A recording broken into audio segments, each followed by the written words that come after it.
So what do you know, guys? It's happened again, hasn't it?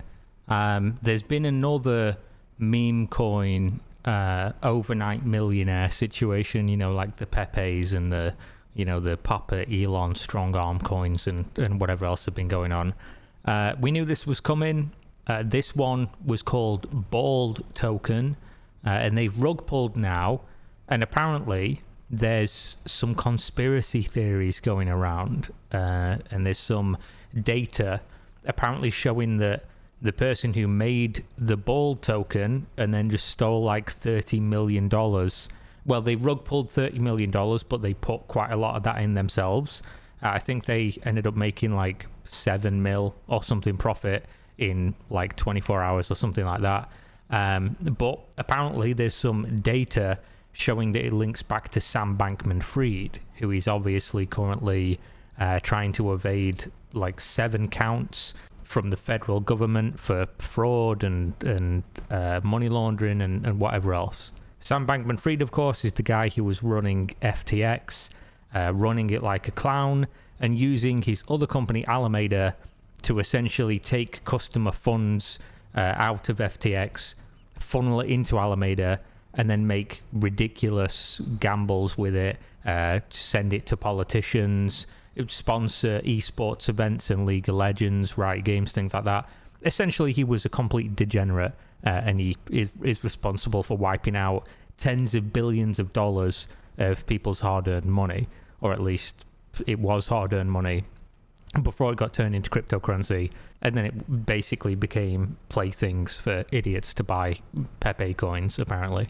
So what happened here is Bald Coin launched, and some people bought in really early, and it was another one of those situations where some people were like, oh man, I just put $500 into this stupid cryptocurrency, and then I've got $1 million. I've got $1 million of Bald token within 24 hours. I am now a millionaire because I bought a shit coin.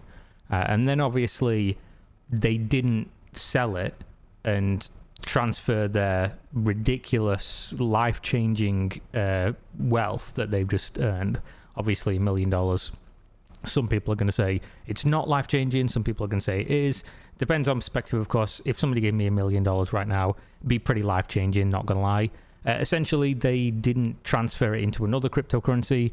They instead held it and thought, yeah, I'm super smart because I've just made $1 million. So what I'm going to do is I'm going to leave it there, and it's going to keep pumping, and my $500 is going to turn into $10 million. But what it actually did was turned into nothing, because the developer, the person who made Bald token, was essentially just pumping liquidity in, and then the price was going up because everyone was like, oh, this is the new big thing.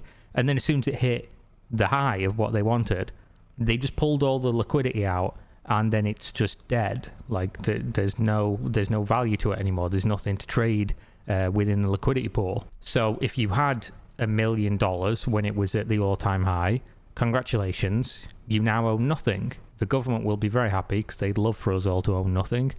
So then there was this guy as well. Just woke up to 1.5 million bags. What he means is he has a bag of 1.5 million in cryptocurrency. He's speechless. Thought it would take a lot longer. Now he says almost 2 million in bags. These past 2 days have been like 2 weeks in my life. A lot of things happening in just hours. Hundreds of DMs, thousands of notifications.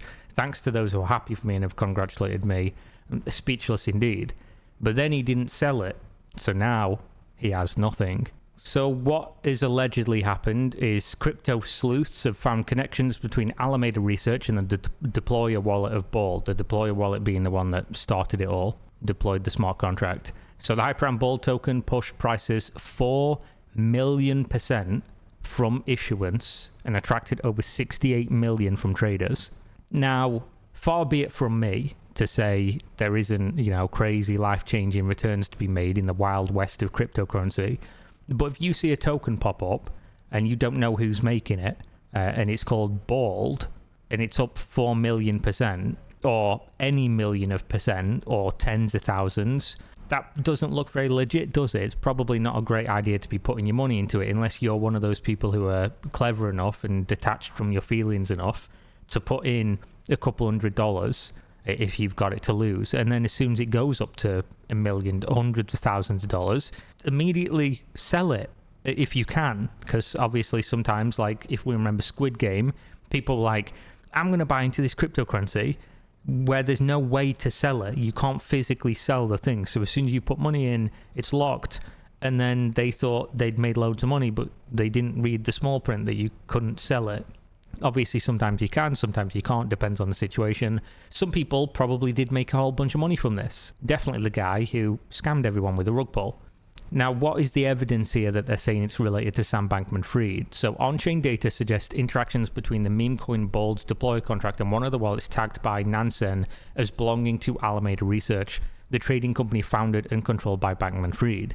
The data was cited by several blockchain sleuths on the social media platform formerly known as Twitter.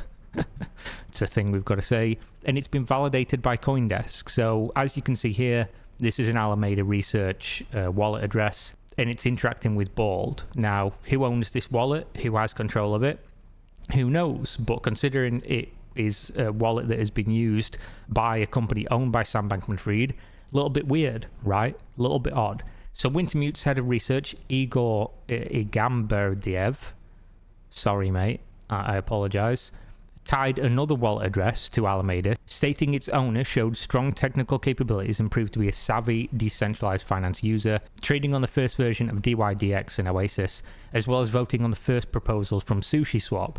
The wallet was seemingly active on crypto exchanges Binance, FTX, and Coinbase in that period and was a heavy decentralized finance user, farming millions of dollars on early DeFi projects such as Yearn Finance and Cream. However, this person stated that while the action seemed to be definitely someone from Alameda, it was unlikely to be Bankman-Fried himself. Which obviously, you're not going to think, right, that this guy's sat at home or just waiting for the date where he goes in front of a federal judge for all these things that they're saying he's done, this massive billions of dollars of fraud, and he thinks, you know what will be really good for me is I'll make a cryptocurrency, fund it with wallets that people know I control, and then rug pull millions of dollars while under the most scrutiny anybody could possibly be under, with provable blockchain analysis that will lead back to me. I don't think anybody's that stupid. But then again, we are talking about people spending $68 million to buy Bald token. So maybe I'm a bit naive on that one. Maybe people are just that dumb. So given the track record and the lack of contacts with other players, even 3AC actively interacted with BlockFi, Genesis, etc., then we can point the finger towards someone from Alameda, he tweeted, and let's try to answer probably the most critical question, SBF or Sam Trabucco. So a couple people posted here to summarize thousands of Ethereum between FTX and Bald. Bald Deploy was first voter on all sushi protocols. Bald Deploy tweets same sentence structure as SBF. Bald Deploy was biggest DYDX farmer. Bald Deploy DYDX posts sound like SBF. Now there's also some fantastic conspiracy theories here that rumors, Sam Bankman-Fried created Bald in collaboration with government agency to prove how fraudulent crypto is, supporting their case against Coinbase. So what we're supposed to believe is that the federal government of the United States is essentially taking somebody who they're investigating and planning to put in prison, hopefully for quite a long time, for billions of dollars in what they're calling fraud. They've decided to work with him to have him launch a cryptocurrency to scam people with the explicit purpose of scamming people to then help them in their lawsuit against Coinbase. Apparently this is the greatest minds are at work here coming up with these theories based on absolutely nothing, of course, just a fantastical fucking fever dream, I guess. And obviously there's loads of accounts posting about this, that it's obviously the US government is working with SBF and other people within FTX to bring down cryptocurrency, and they're doing it from the inside. I've even seen people claim that FTX was... somebody came in my Discord the other day and basically linked the article about Sam Bankman-Fried having one of the charges dropped against him. It was the charge relating to illegal donations to political campaigns, and they were saying, have you looked into this? It's crazy. And I said, it's not that crazy, is it? and he said, I think you've missed something, you really need to look into it. And then he linked me a video about a conspiracy theorist claiming that the US government and Sam Bankman-Fried were working together, and they made FTX from the ground up together in order to crash cryptocurrency and take down all the banks that were working with crypto, which is, there's no polite way to say if you believe something like that, there's no evidence, you're just fucking cuckoo for Cocoa Puffs, aren't you? You've got something going on upstairs and it's nothing good. And the evidence he gave me was essentially look into it, which not really a source, that one. And he seemed to think that them dropping one charge against him was them dropping the whole case and he was going to go free, which might end up happening, but it hasn't yet. So don't know why you're talking about that one, to be honest. But if people don't know, the reason why the charge was dropped is because the US had an agreement with the Bahamas, and it was an extradition agreement, which was you charge SBF with these things, and then we let you take him to America to charge him. And America said, yeah, we're cool with that.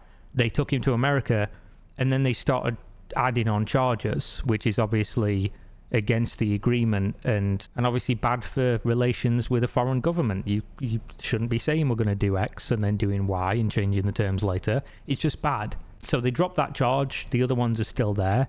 Hopefully, if he is guilty, which by most accounts they say he is, then he'll go to prison. But there's some fucking wild conspiracy theories out there regarding, it's the US government's essentially working together with all these different agencies to bring down cryptocurrency, which obviously some of them are trying to bring down cryptocurrency, but they're doing it publicly. I'm not saying there's not something potentially going on, but there's no evidence to say that. Until there is, it's just conspiracy theories, isn't it? Which is crazy because there's obviously a big overlap between people who really believe in cryptocurrency and then people who really believe in fucking Bigfoot and other weird shit like Hollow Earth theory and, reptiles leading the government. But there we go. Mad tangent for just no reason whatsoever. But yeah, thanks for watching. Twitch, Discord, Patreon, Twitter, X, I guess, in the video description. And see you next time. Peace.